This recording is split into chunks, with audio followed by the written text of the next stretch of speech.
ಏ ಮಚ್ಚ ಬಂಡ್ರೋ ಹೊಟ್ಟೆ ಹಸಿದಿದೆ ಜಾಸ್ತಿ ಎಲ್ಲಿಗಾದ್ರೂ ಸ್ನ್ಯಾಕ್ಸ್ ತಿನ್ಕೊಂಬರೋಣ.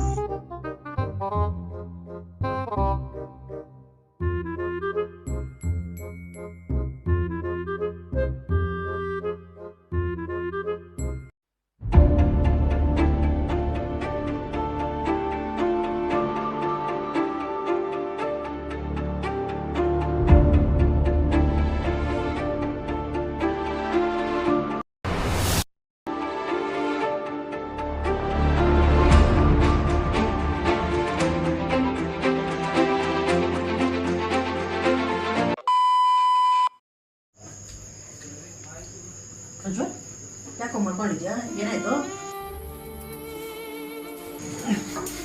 ವಿನಾಯಕ್ ಯಾಕೋ ಆಗ್ಲಿಂದ ಜಾಸ್ತಿ ಹೊಟ್ಟೆ ನೋಡ್ತಿದ್ದೆ. ಹೌದಾ? ಬರ ಹಾಸ್ಪಿಟ್ಲ್ ಹೋಗೋಣ.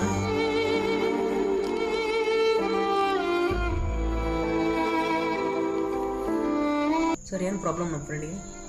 ನಿಮ್ಮ ಫ್ರೆಂಡು ಈ ರೋಡಮೈನ್ ಬಿ ಅನ್ನೋ ಆರ್ಟಿಫಿಷಿಯಲ್ ಕಲರ್ನ ಯೂಸ್ ಮಾಡಿರೋಂಥ ಫುಡ್ನ ಕನ್ಸ್ಯೂಮ್ ಮಾಡಿದ್ದಾರೆ.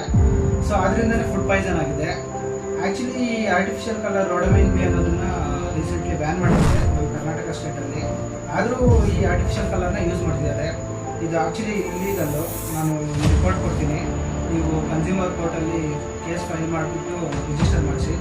ಸೊ ಕನ್ಸ್ಯೂಮರ್ ಕೋರ್ಟ್ ಅವರು ಸ್ಟಾಲ್ ಮೇಲೆ ಆ್ಯಕ್ಷನ್ ತಗೊಳ್ತಾರೆ. ನೋಡಿ ಫ್ರೆಂಡ್ಸ್, ನೀವು ಇದೇ ಥರ ಏನಾದರೂ ಪ್ರಾಬ್ಲಮ್ಸ್ ಫೇಸ್ ಮಾಡಿದ್ರೆ ಕನ್ಸ್ಯೂಮರ್ ಕೋರ್ಟಲ್ಲಿ ಕೇಸ್ ಹಾಕಿ ಕೇಸ್ ಫೈಲ್ ಮಾಡಿ ಆ ಸ್ಟಾಲ್ ಮೇಲೆ ಅವ್ರು ಆಕ್ಷನ್ ತಗೊಳ್ತಾರೆ. ಸೊ ಅದ್ರಿಗೆ ನಿಮ್ಮ ಆ ಪ್ರಾಬ್ಲಮ್ ಇಂದ ನಿಮ್ಗೆ ಏನು ಲಾಸ್ ಆಗೈತೋ ಅದ್ರಿಗೆ ಬೇಕಾಗಿರೋ ಕಾಂಪೆನ್ಸೇಷನ್ ಕೂಡ ಕೊಡ್ತಾರೆ.